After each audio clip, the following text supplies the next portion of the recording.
All media is based on an idea. But why do ideas matter? When youth are creating media, generating a specific and structured idea during pre-production leads to media with a purposeful message and an intentional audience. Idea generation for youth can provide many challenges to educators. When working with a large group of young artists, they usually generate a lot of ideas, and it can be a challenge selecting a specific idea for the project. It is also challenging getting youth to develop an idea with a focused message and a defined audience. In a new project setting, some youth may lack confidence in sharing their own ideas. This limits their creativity and level of participation in the project.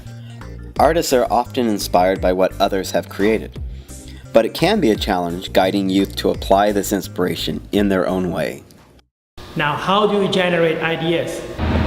The way we develop ideas in Uganda is that I get the students into a big group, ask them to think of issues that are affecting their society, issues that are affecting community, issues that are affecting them as individuals. These issues should be specific to things that are not being communicated or things that are not being given a voice, so that they can produce purposeful media from these issues. There is not one way to idea generation. To generate the ideas in my students, I begin using photos from different works of different artists from Unquillo, Córdoba or Argentina. Sometimes my students take their own photos from landscapes or people in the town. Then they took these materials to class and we begin brainstorming. They work in groups from 4 or 5, then they make a storyboard and they begin to work with the videos. There's no limit in idea generation.